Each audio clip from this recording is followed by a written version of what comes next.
Opening statement is tale of two halves. Our kids never quit. I'm proud of our kids. I'm as proud of this team as I am probably any team ever for the performance they had, because we did not come out, start fast, play well. They outplayed us. They played with momentum, tempo, run game, stopped us running the ball really in the first half, and frustrating, but the kids never quit. And that's never been more evident than a punch out on the goal line, which we practice all the time. And Raylan, CJ, whoever did it, it was an amazing play that they're not in until they're in, and that's our saying. They ain't in until they're in. And there were some long faces over there, but the kids did a great job. Really electric atmosphere to play in. I thought at halftime the coaching staff did a great job allowing the kids to have some confidence. The drive before the half kept us alive, and I think we were the stronger team in the fourth quarter, and that's what we pride ourselves on. So really proud of these guys. Take questions? Coach, what did you tell your football team after that win? I'm not allowed to say that. I did that a while back, and I got reprimanded by my mother, so I'll use much better judgment this time and just tell them that I was proud of them. There were some guys in that room that played hurt, injured. Bo continues to play both sides. Micah's hanging on by a string. Monroe went out on an injured ankle. Drew Bobo came back to a place that he was committed to once, and you know, it just it meant a lot to me to have these players go out and play the way they did. What did it look like for the coaches to instill confidence at halftime? And what defensive adjustments did you guys make? Zero. Strike blockers, play blockers better, tackle. You know, we changed a couple things, but they were minor and things you guys wouldn't understand, no offense, but it was just complicated. And at the end of the day, we won first down, and it gave us a chance to win third down. When you don't win first down, I think we had 5 or 6 third and 1 or 2s in the first half. You're not stopping a quarterback run team on third and 1 and 2. You're just not doing it. I mean, teams don't stop us. You got to get them in third and long, and we were able to do that better in the second half. What explanation did the officials give you on the Raylan punch-out, and why it wasn't ruled a touchdown for Kyron on that play? I never got an explanation. Of course, it took the longest I've ever seen. All I was told was someone saw a clear recovery, but they thought said he was down. I still don't know if he was down. Now, officials said that he was down. Not the official that watched it. A different official said that he was down when his back was on the guy's legs. But I saw the ball from the sideline jostle out. I couldn't tell if it was across the line or not, but I didn't know who got it. And then Kyron popped up with it way downfield. But there was no explanation given. Even how different was it? How different is the game with that play? You being down possibly 17-0 and then going down 10-0. How different? Yeah, it's huge, right? I mean, how different is it? It's 7-3, right? It's a 10-point swing. 7 for them, 3 for us. It's a 10-point swing, and that's a huge swing in the game. But look, we didn't just get given. We didn't get given a touchdown. We had to, or a field goal. We had to go get it. And when you come and start on the 1-inch line and you sneak one, you bust a run out, you go 2-minute, you operate well with no timeouts, and have a chance to score a touchdown and kick a field goal with a little over a minute. I was proud of those guys. That gave us juice and life that we needed. I can't hear anything you're saying. She said, Drum. Can you ask them to hold it down a little bit? I'm sorry, what? What can you say about Gunnar Stockton's just composure during the game and how he's able to keep it and the growth that he had? Well, he's got composure.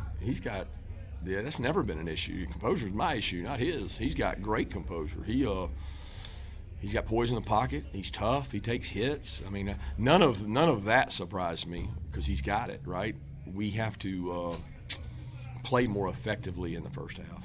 Your final touchdown drive, 8 minutes and 45 seconds off the clock, 17-play drive. What does it say, and what can it mean for this offense moving forward for a drive like that? That's really who we are, though. Like, we don't have these explosive plays, and I've come to the conclusion, I want them. Yeah, we're going to scheme for them. We're going to put them together. We're going to keep doing it. We're going to try. We're going to throw the ball downfield. We're going to hit Noah. But that's who we are. We're a stay out of third and long. We're going to run the ball. We're going to hit quick passing game. We're going to use Gunner's legs. And we've had several of those, if you think about it, these long drives. The problem is we're having them on defense too, and it's hard because I felt like the first half we spent the whole – I was 20-6, or I don't know what it was, but the time of possession was way out of whack. And I'm okay with that as your identity, but you need to play really good defense behind that kind of identity.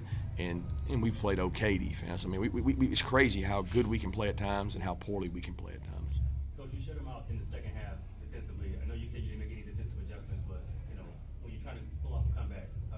Oh, it's huge. I guess it's the second time we've done it. I mean, really the third if you count Kentucky with the guys that were in the game, right? I mean, so I don't want to say there's not adjustments. Schumann and his staff do a great job. They made some different calls.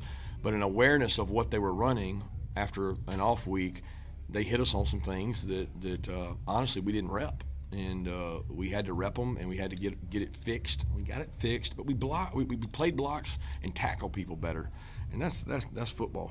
Why do you think the first half has just been so hard, especially with some of the slower starts for you guys? I don't know.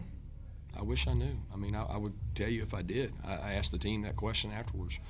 We got to get it solved because it's hard when you're this style of team to play catch up. It's not really who we are, but.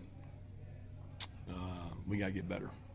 Y'all won tonight running it for only 79 yards. What does that say about y'all and where you have to get better with that? Y'all been running like crazy. Yeah, I don't know because that stat maybe is misleading. I don't know. I'll look and see how we are efficiency because I know we took how many sacks? I know 1, 2, and I don't know how some of those things operated in there. But it was not the running game that we've had in the past, and theirs was, right? So we showed them the stat that 8 of the last 10 Auburn, Georgia games were won by the team that rushed the ball more, and that wasn't the case tonight. And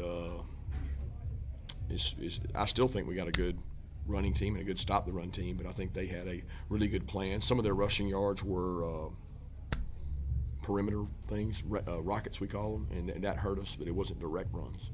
How proud are you specifically of the mentality, the resilience it takes for a defense to bounce back from the first half, like y'all had, and be able just have the ability to shut out a team play much better in the second half? I don't know what you're asking. You're saying how do I feel about them, or? Well, like you mentioned being proud of the team overall, Yeah. but that aspect of the defense specifically, how proud are you of that, just the ability to bounce back after those first? I mean, awesome. Like the reason they did it is because the offense possessed the ball. I mean, the fourth down stop for us and them, it was, you can go back and forth. Should we have gone for it? Should we have not? Should they have gone for it? Should they not? Both teams kind of sputtered on offense, and defense started to take it over, and it was some tough decisions made out there. Are we going for it or not? Are we kicking this long field goal or not? 3-6 margin on a field goal ain't a lot, but I didn't have much choice. And so I had to play the game with the confidence of the defense, and he probably was the same way.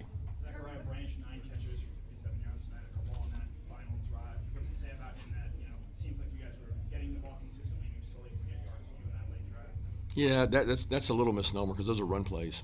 I mean, those are not, those are RPOs. That if you're talking about the ones on the perimeter, he caught Dylan blocked really good for him and burst, and I mean those are runs, and that's it goes as catches, but that's not counted as a catch. That's a run for us. You've gotten a lot of questions about Noah Thomas, and then he makes that catch down toward the goal line. Just how big was that in this game? Yeah, everybody makes a big deal, and that kid has worked so hard. He is in the huddle every game talking to defense, special teams. He's full of energy. He practices so hard. There's not one thing that he's not doing right. And we have got to do a good job of him. And we did take some shots to him tonight. I thought he could have came down with a 1. I thought it was close to a PI. We're trying to find ways. We did have a PI. So he had one that was a PI and one that wasn't, and those were both passes for him. And then he had the over route he called that he almost scored on. So we're going to do the best job we can to give those guys shots. We got to protect it and keep our quarterback upright, and he's got to hit them. Kirby, what does this mean to you? I've never seen you so passionate after a game, standing on the table. You've never seen me do that. I don't think I have. So Never seen me. Anybody in the room get a second? I mean, like what are we talking about here? Georgia, Florida, I don't do that. I climb in the stands. But what does this mean to you? I mean, I see so much emotion from you and from the players and you going up to all of them. I mean, what does this mean? And the team? It's so much goes into these games, guys. I mean, we got another one next week. So much emotion and so much energy. And, this one was special for me because my dad, I took Andrew today to a little small town called Slap Out, Hopeville, Alabama. They built a baseball field with my dad's name on it, and they wanted to take me over there with a trooper and an escort. And I said, nope, I'm just taking me and Andrew. We're going to go look at my dad's field that's named after him and where I was born, a trailer behind a high school with 2 teachers that didn't have anything coming out of college, and we loved it. And to go back and see that field where he was, and I grew up coming to Auburn, so this place has always been very unique to me. And they play on the video board, me talking about Jordan Hare, so I'll give them another soundbite. It's a great place to play. They can keep playing me here and show their recruit stat. That'd be real good. But I'm proud of those guys in the room. It's emotional for me because of my father being from here, and a lot of his family went to Auburn, and just proud of our staff. Kirby, when did they name the field for him? And we can answer that on a follow-up sometime. They named it a couple years ago. He helped build a baseball field there a long, long time ago, late 70s, won a state championship, and I wanted Andrew to see it, so we went, and just he and I went over and took a picture and had a good time together to try to get my mind off all the emotion and drama built into these games. A lot of pressure. I mean, I got a lot of respect for Hugh, guys. Hugh is one of my good friends, and we talked before the game about, what does it come to that I mean, you feel like you're playing for everything every week, and it's a game that we all love, and there's 130 of them. I guess there's 131 now. There'll be another one next year. I'm just happy for these players that they get to enjoy this. Kirby, did you guys want to take more shots at halftime, or did you guys just protect Gunner better and not let you stretch the field in the second half? We just wanted more snaps. I mean, I don't know how many snaps we had in the offense. Before that last 2-minute drive, we just wanted opportunities. We were 3 and out, whatever. We had one little drive going. We took a sack on a missed protection deal, so it was tough. But it wasn't about taking more shots. It was just being efficient. That's who we are. We're a 5-7-8, 4-5-7-8. That's why we got 17-play drives. We have a coaching staff that puts together a good plan, and they go operate it. We're not a dynamic offense right now in terms of vertical speed and throwing the ball downfield.